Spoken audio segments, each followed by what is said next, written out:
L'histoire de la capitale du royaume des Pays-Bas, Amsterdam, est intimement liée à l'eau. Rien de surprenant alors d'apprendre que c'est sur l'un des 165 canaux que compte la ville que se trouve le plus célèbre et singulier refuge pour chats au monde. Le bateau-chat a été créé par Henriette Van Velde en 1960. Et le premier chat qu'elle a recueilli se trouvait juste en face de sa maison, sous un arbre, une mère et ses chatons. Elle a préféré les accueillir dans sa maison. Mais ça, c'était au début. Très vite, elle a estimé que ce n'était pas bon pour eux, tant ils étaient nombreux chez elle. Donc elle s'est mise à chercher un autre endroit pour tous ces animaux. Elle aimait beaucoup les bateaux et sa maison était près d'un canal. Alors, tout naturellement, pour pouvoir accueillir plus de chats, elle a aménagé une péniche sur le canal. Si on ne voit que très peu de chats errants dans les rues d'Amsterdam, c'est en partie grâce au Poetsenboot, le bateau-chat. Bien qu'étroit, il peut en accueillir jusqu'à 50. Les nouveaux venus passent par cette petite pièce isolée à l'arrière de la péniche. Ici, nous sommes dans l'espace de quarantaine du refuge, où tous les chats des rues recueillis ou emmenés par des gens restent à peu près une semaine ou deux.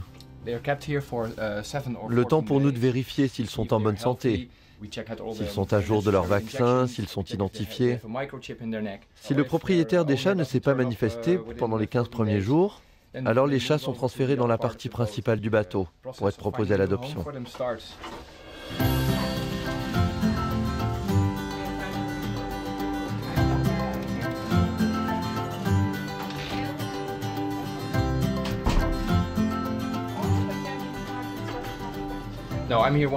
Moi, je viens une fois par semaine.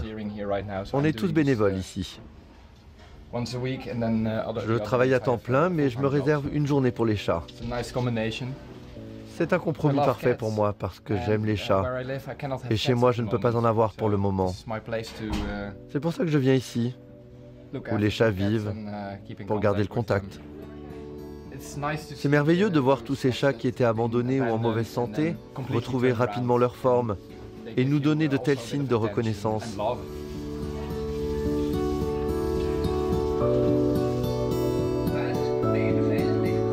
Lorsqu'ils arrivent ici, les chats sont souvent peureux et agressifs.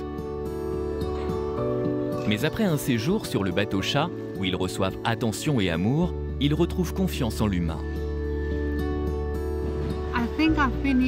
Je crois que ça fait maintenant 15 ans que je travaille ici avec les chats et je ne m'en lasse jamais. Parce que les chats changent tout le temps.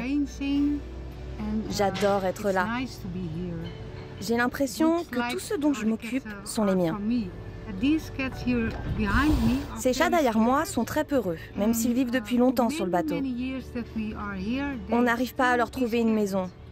Ils viennent vers vous, mais vous ne pouvez pas les toucher.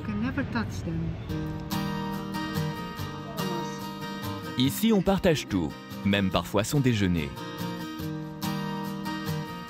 Mais les bénévoles de la péniche ne peuvent prendre en charge tous les chats errants de la ville. Alors, sur la terre ferme, s'organise un réseau constitué d'amoureux d'animaux. Ils ouvrent les portes de leur maison à ces orphelins, le temps qu'ils trouvent un foyer.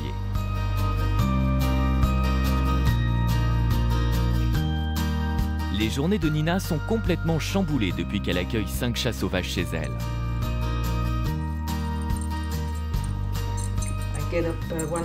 Lorsque je prends des chats, comme en ce moment, je dois me lever 1 heure plus tôt pour m'en occuper avant de sortir. La mère de ces chatons a été maltraitée par ses anciens propriétaires. Quand la maman est arrivée ici, elle était sauvage et très agressive. Elle est juste restée auprès de ses chatons durant 48 heures dans la boîte, sans savoir quoi faire. Elle n'a pas bu ni mangé, elle a juste pleuré. Puis elle a constaté que je ne voulais pas lui prendre ses petits, mais juste la nourrir.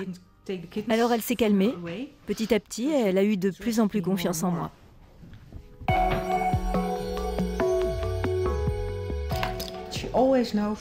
Elle sait toujours où se trouvent ses petits dans la pièce. S'il y en a un qui se cache, je n'ai qu'à l'observer et suivre son regard pour savoir où se trouve le chaton manquant.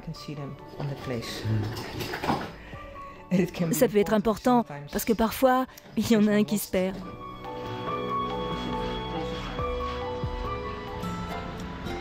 Tous les après-midi, c'est porte ouverte sur la péniche. Malgré le manque de place, visiteurs et touristes sont accueillis avec joie. Car ici, on est toujours à la recherche de l'adoptant idéal. On est arrivé ici avec un bateau touristique. Et le guide nous a raconté toute l'histoire de la péniche des chats. On se connaît depuis 25 ans et on pensait que c'était le bon moment pour adopter un chat. Oui, j'ai toujours adoré les animaux.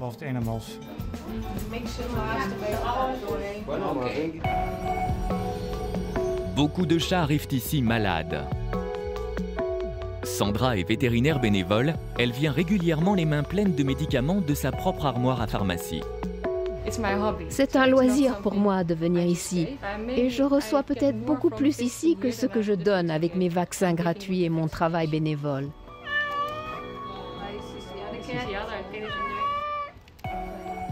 Certains patients inquiètent Sandra. Il faut pouvoir sentir les côtes du chat. Là, je ne les sens pas. C'est normal qu'un chat ait un petit ventre. Moi aussi, j'en ai un. C'est tout à fait normal. Il faut avoir un peu de graisse, mais on doit pouvoir sentir les côtes. Ici, je ne sens que du gras. Et ce n'est pas bon du tout. Il faut faire de l'exercice avec son chat, au moins 1 heure par jour. Un propriétaire responsable joue avec son chat avec une balle, un bâton ou même avec des légumes. Les chats aiment jouer avec n'importe quoi. Et vous verrez, quand ils deviennent de plus en plus actifs, ils perdent du poids. Grâce à Sandra, les chats sont en pleine forme.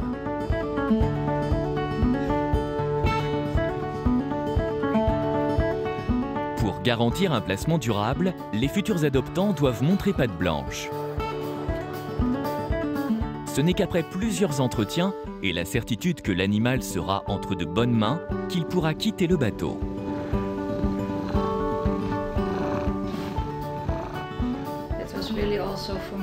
C'était très important pour moi d'adopter 2 chats et pas seulement un. Un chat seul serait triste quand je vais travailler toute la journée. Mes enfants les adorent et je trouve que c'est bien pour leur éducation d'avoir des chats. Je pense que c'est très important pour les enfants d'être entourés d'animaux.